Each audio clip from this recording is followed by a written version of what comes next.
Assalamualaikum warahmatullahi wabarakatuh. Rekan-rekan sekalian, kembali kita berjumpa di Jejak Semesta 65. Semoga Allah Subhanahu wa taala senantiasa memberikan rahmat dan karunia berupa kesehatan, panjang usia dan keamanannya kepada kita sekalian. Saudara sekalian, dinamika Pilpres pemilu, terutama Pilpres semakin tinggi dan kini menghadapi hari-hari akhir, sekitar masa kampanye sekitar 10 hari lagi, dan banyak rencana-rencana pemusatan kampanye besar diadakan di akhir ya di masing-masing kandidat.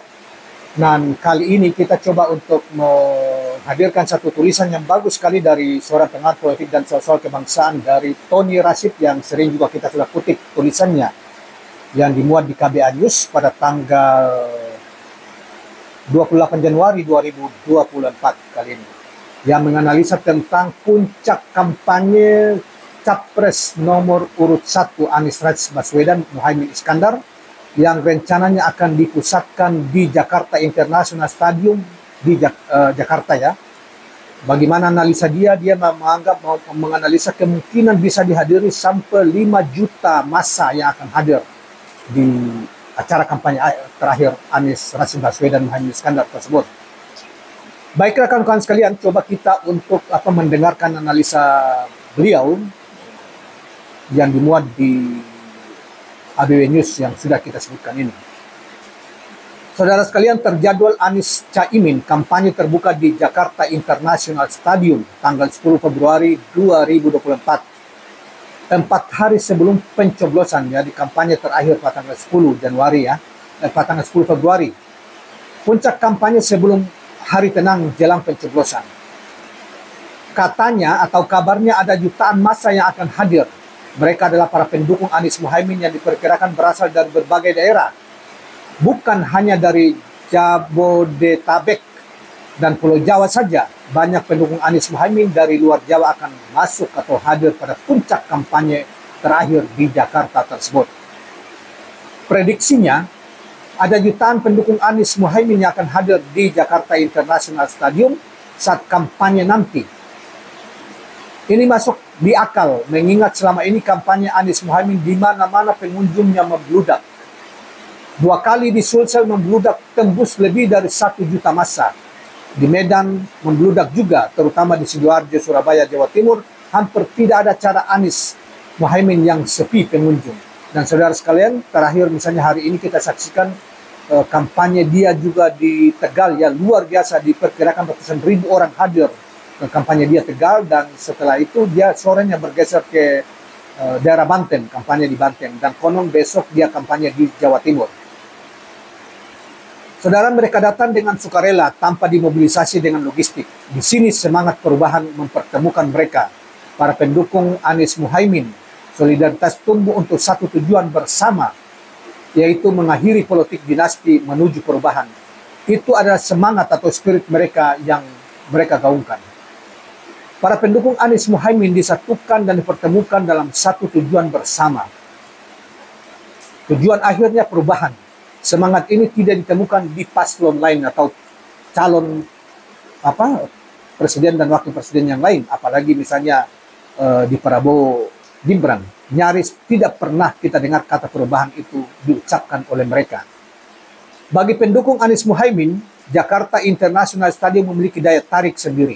Sebuah mahakarya monumental dengan artistik unik pertama di Indonesia.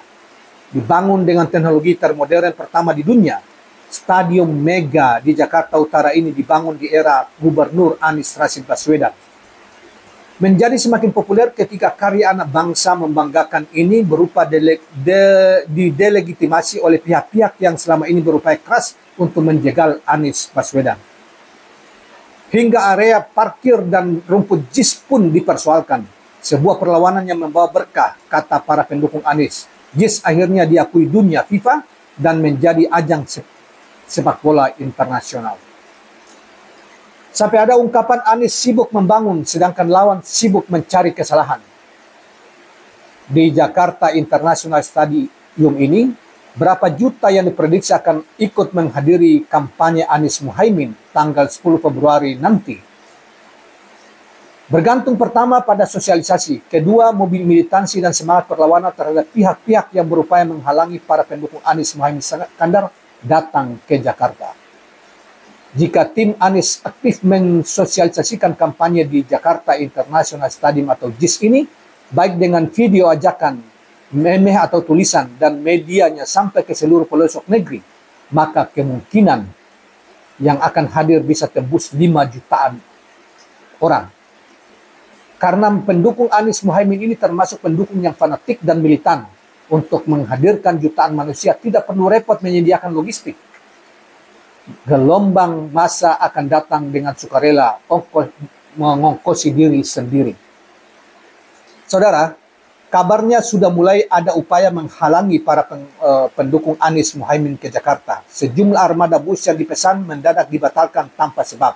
Kebenar ya, sebagaimana yang sudah kita baca di berbagai ungkapan di Twitter. Salah satunya diungkapkan oleh Said Didu. Hal semacam ini sering terjadi di 2 pemilu terakhir. Sebuah ironi bagi negara demokrasi rusak, kata para akademisi. Peristiwa-peristiwa seperti ini baru terjadi di zaman Presiden Jokowi. Bahkan di zaman Pak Harto pun kita tidak temukan hal seperti ini.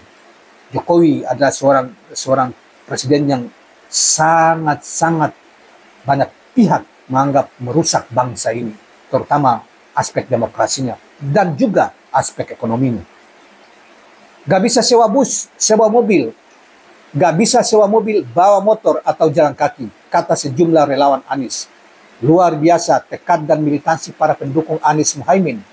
Di hasil berbagai survei, pendukung Die Hard Anies Muhaimin memang jumlahnya paling banyak di antara paslon yang maju di Pilpres 2024. Pertanyaannya kemudian, apakah mobilisasi massa hingga 5 juta relawan penting? Tepatnya apa pengaruhnya 5 juta orang yang hadir di acara JIS atau Jakarta International Stadium bagi Anies dan Muhaimin? Tanyanya. Jawabnya adalah penting, sangat berpengaruh. Pertama, untuk menunjukkan dan memberi pesan kepada publik bahwa Anies Muhaimin adalah ekspektasi rakyat atau harapan rakyat. Jutaan rakyat berbondong-bondong dengan biaya dan ongkos sendiri ke Jakarta. Mereka ingin memberi mandat kepada Anies Muhaimin bahwa kalian adalah harapan rakyat. Kalian yang layak menjalankan amanah sebagai presiden dan wakil presiden. Pesan ini berpotensi mengubah pilihan bagi pendukung paslon lain. Bisa terjadi swing voters, sekaligus bisa mementahkan survei yang selama ini banyak direkayasa.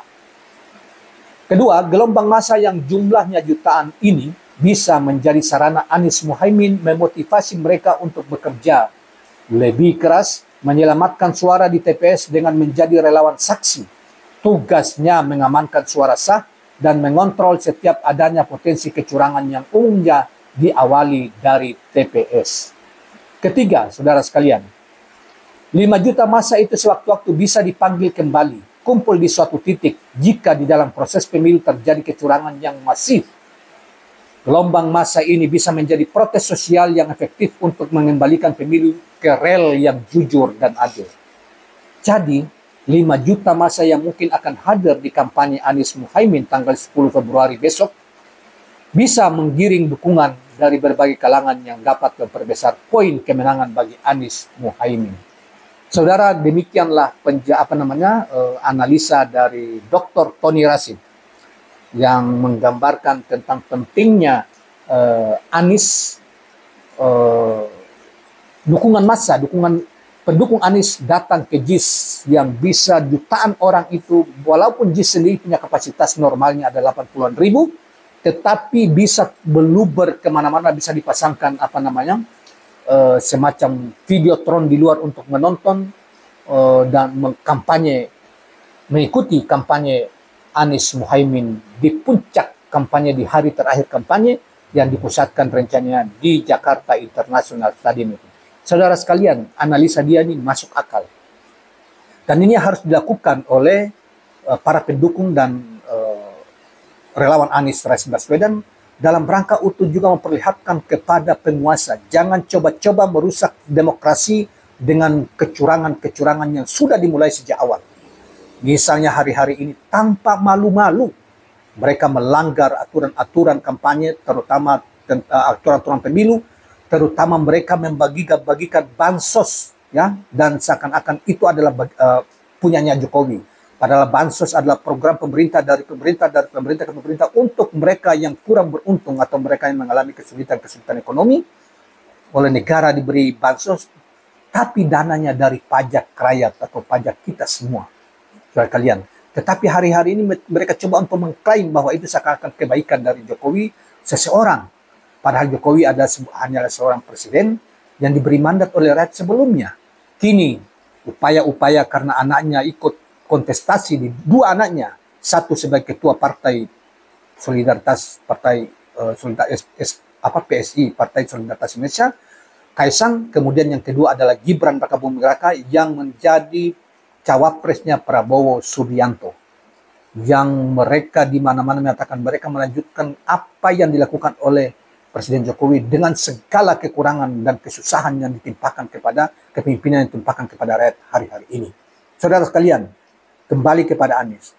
Saya kira apa yang dikatakan oleh Dr. Tony Rashid ini benar adanya dan mesti memperlihatkan kepada seluruh rakyat Indonesia bahwa mereka harus melakukan seperti datang ramai-ramai dengan biaya sendiri sebagaimana kita saksikan selama ini militansi mereka dan tidak dimobilisasi. Mereka sukarela karena mereka ingin Indonesia berubah jauh lebih baik dalam konteks ekonomi, dalam konteks demokrasi, dalam konteks pemerataan dan lain sebagainya. Itu yang dirindukan oleh para rakyat Indonesia hari-hari ini, dan kita menganggap bahwa pemerintahan Jokowi adalah pemerintahan yang banyak orang mengatakan dalam hal tertentu pemerintahannya sangat buruk sepanjang sejarah Republik Indonesia, termasuk kepemimpinan Presiden Jokowi. Demikian kawan-kawan sekalian, mudah-mudahan dengan semangat yang tak terbendung, rakyat Indonesia berbondong-bondong menghadiri kampanye besar yang dilakukan di Jakarta International Stadium dan Jakarta tanggal 10 Februari yang akan datang, dan setelah itu berbondong-bondong mereka memilih capres yang mereka inginkan, yaitu Anies Baswedan, yang dipercaya akan membawa kebaharuan bagi bangsa Indonesia dengan tagline perubahan, sehingga ekonomi kita jadi lebih baik, masyarakat sejahtera, pendidikan jadi lebih murah, kesehatan murah, dan semuanya diperbaiki dengan baik. Dan kita tidak meragukan itu bisa dilakukan oleh Capres-Cawapres 01 dibanding misalnya, apalagi dibanding oleh 02 misalnya. Demikian kawan-kawan sekalian, mudah-mudahan bermanfaat dan analisa ini dan mencerahkan. Jangan lupa subscribe, like, dan share channel ini. Assalamualaikum warahmatullahi wabarakatuh.